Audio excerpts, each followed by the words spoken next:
Hello everyone, welcome back to Fantasy Food Show. I'm Nick. Well, the holidays are here, and at the holidays I love to do two things: play video games and eat lots of cookies.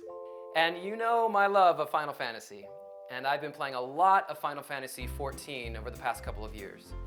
Now, if you're not familiar, Final Fantasy XIV is an MMO, which is a massively multiplayer online role-playing game.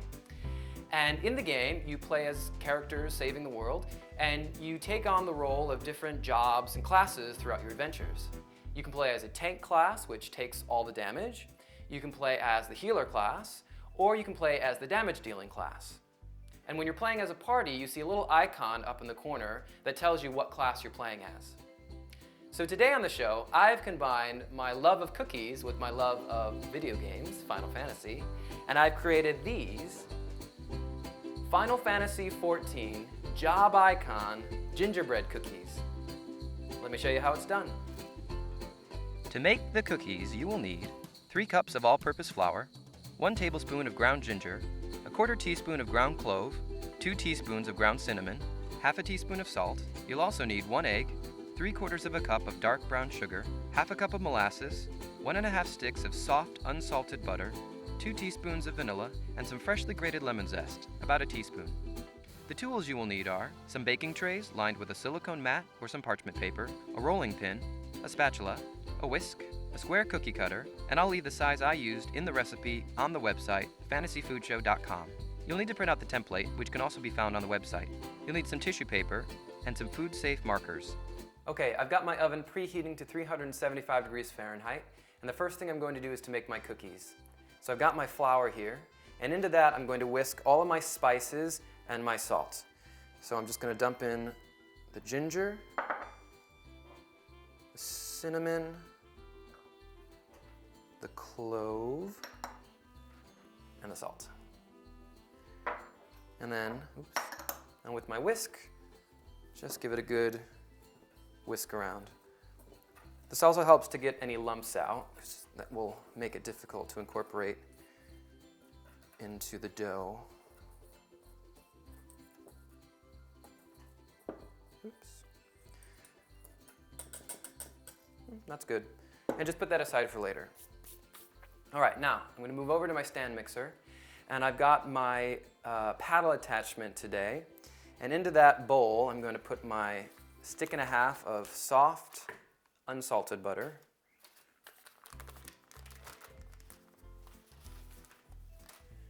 And my brown sugar. All right. And now I'm just going to beat this on low to medium speed just until the butter and the sugar get mixed together. I don't want to get too much air in this dough because this is a no spread dough. So if we have a lot of air, it's probably going to spread out. So I'll do that and see how it looks.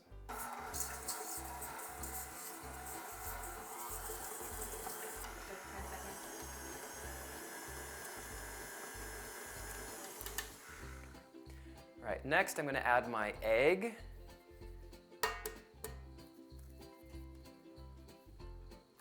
Try not to get any shells in there. Mix that in.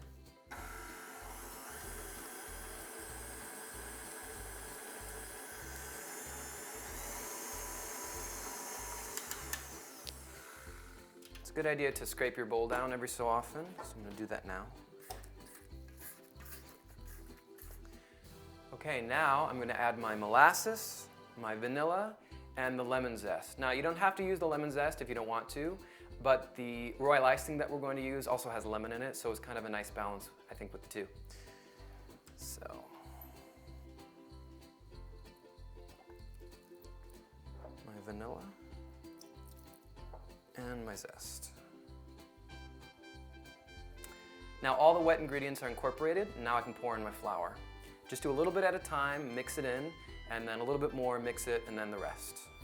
Actually, I'm just probably going to dump the whole thing in, so do it however you want.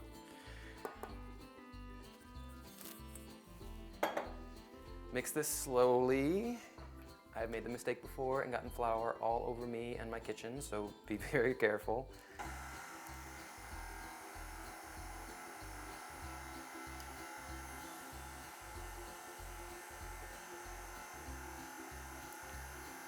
Now it's quickly going to get really thick. So if you're using a stand mixer, your stand mixer is going to sound like it's having some problems. So just let it go for a little bit and then turn the stand mixer off, and you can always mix it by hand to finish it. Like that. Okay, that's it. Oof. All right, so that's what your dough is going to look like after it's stirred together, or mixed together, I should say. Take this off, maybe. There we go. Take this off, and then just mix all that flour that's on the bottom of the bowl into the batter, or the dough. It's actually a dough. Okay. All right. Sprinkle your work surface with some flour, dump out your dough, and bring it together with your hands. This is a very soft dough, so be gentle and add more flour if it gets too sticky. It's a really good idea to chill your dough at this point. It'll make it much easier to roll out and cut. But you need to bring the cookies back up to room temperature before you bake them. I didn't chill the dough, and it was a little temperamental. Flour your rolling pin and roll the dough out to about a 1/4 inch thickness. And then cut out squares with your cookie cutter. If you don't have a square cutter, it'd be really easy just to measure with a ruler and then cut with a large, sharp knife. Remove the excess dough, dip your spatula into some flour, and then transfer the cookies onto your baking trays. This recipe should make about 18 cookies of this size, and bake in the oven for 8 to 9 minutes. Once the gingerbread is out of the oven, immediately take your cookie cutter and recut them to give the perfect square shape. All right, well, I've got my cookies cooling, and I'm going to make my royal icing. And to make that, you're going to need 4½ tablespoons of meringue powder. You could also use egg whites, but this makes it really easy. You need some warm water, some cream of tartar, some vanilla extract, and some lemon juice. Now I'm using juice that's in a bottle here, but you could also use the juice from that lemon that we zested earlier, but you would want to make sure you strain that before you used it. So I've got my mixing bowl here, and I've cleaned it really well from the gingerbread dough. And afterwards I wiped a little bit of vinegar on, I put a little vinegar on a paper towel and wiped it down to make sure there are no fats in it. And I did the same with my paddle attachment. So into the bowl here, I'm going to take my 4½ tablespoons. 1, 2, 3, 4, and let's just do a half. That should be good. Oof. White Christmas. And I need a 1/4 cup of warm water.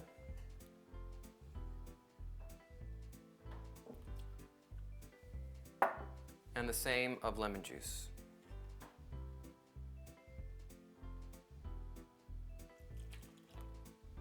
If you don't want to use lemon juice, you could just use the same amount of water, so essentially you would double the water. And with a whisk, I'm going to just mix that up until it's light and frothy. All right, that's pretty light and frothy if you ask me. All right. So now, of course, the other thing you're going to need for your royal icing is confectioner's sugar or powdered sugar or icing sugar, depending on where you're at in the world. And I'm using 2 pounds. So in the United States, you can find them in these boxes. They're each a pound, so it makes it really easy. You need 2 boxes. So pour those right in. Let's see if we can do both at the same time.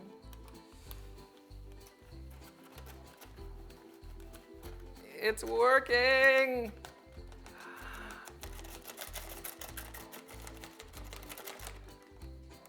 Good. Okay. All right, now I'm going to put that onto my stand mixer. Now start mixing this on low speed, and then mix it on medium or so for about 3 to 4 minutes, and then we'll add the vanilla and then keep mixing. So here we go.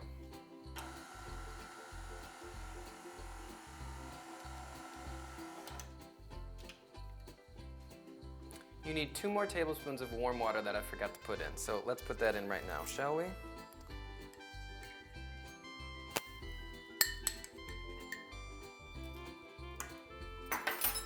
There we go.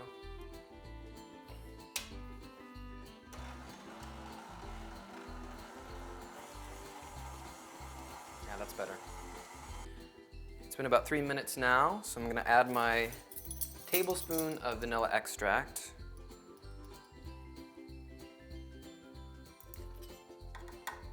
could probably flavor this whatever you want. If you do, leave me a comment below and let me know how you like your royal icing. Okay, and I'm gonna keep mixing this for about 5 to 6 more minutes, and it's gonna get really light and fluffy. Okay, that royal icing is done. And at the last minute, I just scraped down the bowl and mixed it for just another minute or so. It's nice and thick. Take this off. Okay, I have some bowls here and some food coloring, and I'm gonna color some of my royal icing. Well, all of it really, but I'm gonna color them different colors. So let's put some of this in this red bowl here. Some in the blue, and some in the green.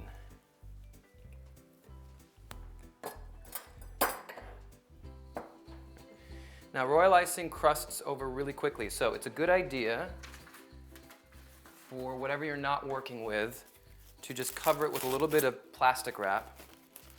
I'll do that now. All right, so I'm going to start by coloring my blue icing.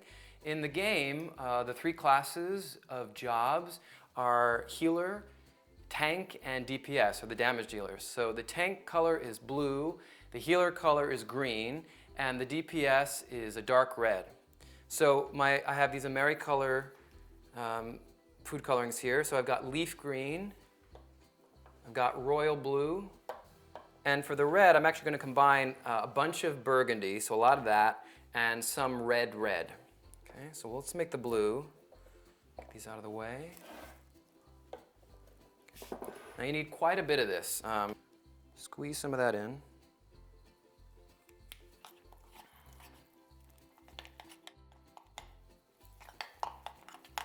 Actually, I didn't need too much this time. I'm not making that much blue right now.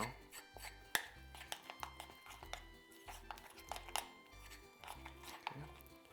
You could use liquid food colors. These are gel paste. You could use liquid, but just be aware that any liquid that you put in is going to thin out the icing, which is fine because we want it to be flood consistency, but just be aware that it's going to make your icing more runny. All right, so that looks good. And just know that as it sits, it's going to deepen in color as well. All right. Now, we want this to be flood consistency because this is going to be the base coat on our cookies. So I find the easiest way to do that is to put a little bit of water in a spray bottle and use that at little bits of at a time to just thin out the icing to get your desired consistency.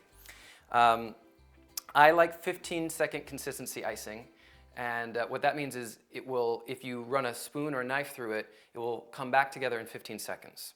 So I'm just going to start by spraying a little bit of water in here. Okay. And then mix that around. It's much softer, but it's not flood consistency yet. This would be about medium consistency. Let's add a little bit more water.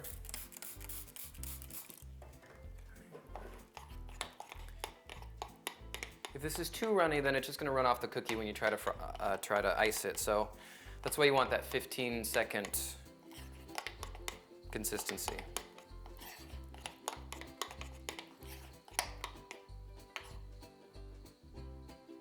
All right, that looks like pretty good. All right, so this is about the consistency I want. So I have some Ziploc bags here. You could use pastry bags if you want, but this is super easy. I'm just going to put this flood consistency icing in the Ziploc bag, push out all the air, and then snip off a tip and then use that to pipe. And I've done that already. You can see here. Get rid of those. So I made these icings a couple days ago. I'll lift them up. You can see the icing gets much darker as it sits, and this is actually the color that we want on our cookies. So if you let it sit in these bags for a couple days without cutting the slit, you'll get your nice dark flood consistency royal icing. All right. Okay, I'm just going to clean this stuff up, and then I'm going to show you how to flood your cookies. Start by outlining the cookies, and then immediately fill in the center with more icing. Take a toothpick or a scribe tool if you have one, and shape the icing by moving the toothpick in small circles, spreading it into the corners and to the edges. You'll need 3 blue, 3 green and 7 red cookies for all the jobs in this recipe. Let them dry completely before decorating, and I think it's best to do this overnight. I've gone ahead and I've iced some of my cookies in advance. I've let them dry completely, about 8 to 12 hours. So now you need to grab your template off the website, and it's time to decorate. Cut out small squares of tissue paper and trace the icon designs onto the paper with a food-safe marker. You just need to trace the edges, so don't waste any ink by filling in the whole thing. Then do this with the rest of the icons. Place the tissue paper with the traced images onto your cookies. I've put a key at the bottom of the template so you know which image goes on which color. Trace over the image with a marker so that the ink bleeds through onto the surface of the cookie. Peel off the tissue paper and then do this with the rest of your cookies. Make some medium consistency royal icing tinted light brown, and I think it's best to put it in a pastry bag fitted with a small round tip, either a number 2 or number 3. Pipe on the brown icing following the design, making sure to cover any of the ink from the marker. Give the cookie a vigorous shake to help smooth out the icing, then outline the cookie in the same way. Let the icing dry for at least 2 hours. Mix some gold luster dust together with a little vodka or other clear alcohol using a clean paintbrush, and then paint over the designs with the gold paint. And there they are, my Final Fantasy XIV job icon gingerbread cookies, saving Eorzea one bite at a time. Well, Tonberry really likes the cookies, so that's a good thumbs up. Or what does he have? Flippers up. The great thing about this cookie, I think, is that if you know nothing about Final Fantasy, first of all, thank you so much for staying to the end of the video, but if you've never played Final Fantasy XIV before, you could use the same recipe, the same technique, same colors, and put any holiday image that you wanted to on the cookies. Santa hats, candy canes, reindeer, dreidels, whatever you like. So make sure you check out that recipe on fantasyfoodshow.com. If you liked the video, please give it a thumbs up, subscribe to the channel. Happy holidays, and I'll see you next week.